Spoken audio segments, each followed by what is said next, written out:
And Eric has moved over to the Sports Palace to bring us this week's sports highlights and the Recreation and Park Spotlight. Eric? Thanks, Carla. Well, it's a little chilly over here in the Sports Palace today, but it's still a great day to be a sports fan. In this week's Recreation and Park Spotlight, Franklin Cheney talks with Topper Ellis at the Andover Apache's youth football and cheerleading banquet at Blobbs Park. Franklin. Thank you, Eric. Eric, I am here today at the Andover Apache's football banquet in Blobbs Park in Jessup. And with me on the show to start out the show is Topper Ellis. I don't know how to explain, but you've been with the Andover Apache organization for a very long time. Today you're being inducted to the Hall of Fame. First of all, Topper, let's talk about the Andover Apache organization, what it means to the kids in that area, and kind of give us the history of the organization. What it means to the kids is an opportunity to get out, get active, and to learn the concept of team and what it means to be the backup for another person and to help others in a situation with sports. That's a perfect way to put it. Now, the Andover Apache organization has been around for a long time and has many, many dedicated leaders. You are being honored today for your long-term dedication. Tell us what that means to you. Well, to be honest, it was an opportunity back in 1989, and the opportunity to be around kids, coach them, gave me the opportunity to coach my own sons, watch my daughter grow, and watch kids accelerate and succeed, not only in sports, but in life. And the one thing about being in an organization this long, you start coaching their children. And I'm loving it. I'm loving it. Well, that's great to hear. Now, I always say when we talk to our volunteers that one of the goals of a volunteer is to make your community a better place and ultimately make the world a better place. And I know in working with you, you've done that. And congratulations to all that you've done. I appreciate it. And I want to thank Andover for giving me the opportunity.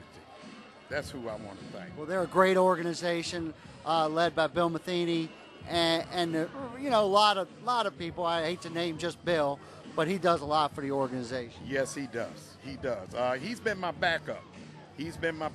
And there's certain things I know I couldn't have done without his backup, and I appreciate it. And that's what volunteers are all about: is working with each other to make the organization a better place. Yes, sir. There's nothing like it, and it's one of those things that I'm gonna do for the rest of my life. Well, that's great to hear. Now, I had an opportunity to talk to some of the coaches with the Andover Apache organization. We're going to go to that right now. I'm here with Coach Dan Slacum. Dan, we're here at the Andover football banquet. What's this banquet mean to your players and you as a coach? It's just a chance for everybody to get back together, and we all missed each other. Never want the season to truly end, and so this is another way for all of us to just hang out again and, bring back old memories. So and spend, about youth sports. Part of it is the social aspect. Get you a chance to, be with your friends and everything. Exactly. It's all about the kids too, and that's why I do it. I love being around the kids. So. And this year you coached a 5-year-old team. Yeah. What was that like? Oh, it's fun. It's a daycare with equipment on, so it's a blast though. I love them. I love the kids. I like seeing them because none of them have a clue about the football, and after the season's end, and you've seen a totally different kid come out of it, and they understand and they know the positions. When you tell them what to do, by the end of the year they're doing it. So that's where I get the enjoyment from. Well, on behalf of Recreation and Parks, we appreciate your dedication and enjoy it today. Thank you very much. Thank you. All right. I'm now here with Coach Chris Gogren. Chris, you coach the older guys. Yes, how did the season go? And tell me about the banquet today. Well, the season went well. Starting out, we had very few kids show up, so we had to pretty much fight to get a team together. But we started out really strong, finished kind of strong, so we had a really good opportunity for these kids to learn and maybe next year get on to their local high school team. And as far as that, I hope most of these here are, having a good time. So the banquet's a good time for us all. Now, it's this banquet to kind of get your group together, re-energize them. I know the football season's still not, 7 months away, but it's always football season, right? Well, as you know, as a coach, football season never stops. So at this time right now, especially after the holidays, it gives people time to relax and get back together and, like you said, re-energize, get ready for the next season. So yeah, it's a good time for us all. All right. Well, Chris, we appreciate your volunteerism and best of luck in the future. Thank you, sir. Thank you for your support. Sure thing. All right. I'm here with cheerleading coach Sam Kubek. Did I say that right? Yep, you did. All right, Sam.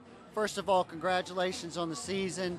What's this banquet mean to you as a cheerleading coach, and how's it going so far? I think it's going good. I guess because of the weather, a lot of people didn't come. We only had 6 of our cheerleaders out of like 21. The peewees, I have the little ones. So everybody wants to come and be appreciated, get their trophies, and have their moment up there to get their picture taken and do all that. So I think it's a good thing. Now, how did the season go for the cheerleading organization? Everything went really good. We did good at competitions. All the games that we could attend, we tried to attend, and they enjoy it. Now, as a coach, what is your philosophy that you relate to the girls, and what do you expect from them? Definitely want them to have a good time, and at least try to have some kind of structure and keep everything in line as much as we possible. Like I said, we have 3, 4, and 5-year-olds as the small ones, so as much as you can keep that in line, we definitely try to do that. Well, congratulations on your success, and we appreciate your volunteerism. Okay, thank you. All right, thank you for being here. Thanks. I'm now here with Coach Scott Barron. Scott, at the Andover football banquet, tell me what this banquet kind of means and how it kind of summarizes the season for you guys. Well, it's supposed to be about the kids, all right? It gives them a little something back. It's a hard work. As you know, we start in July. It's an everyday commitment, okay? It runs all the way through darn near to Christmas. This is something that's supposed to be, like a party for the kids, like an atmosphere and a reward given back to them. Kids get special awards and things like that, and to see the smiles on their faces and stuff, they really know that they have achieved something, and it really feels special when you have someone on your team that get those awards. Well, it's a lot of football season is a lot of fun, a lot of hard work, like you said.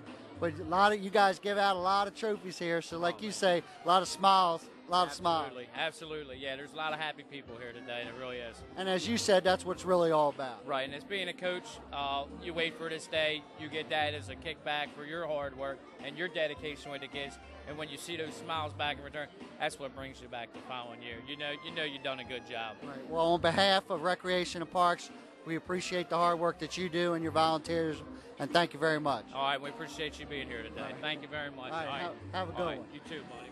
Topper, it was great to hear from those coaches. A lot of enthusiasm and a lot to look forward to next year for the Andover Apache organization. Yes, sir. And not only next year, the year after, it's going to keep going.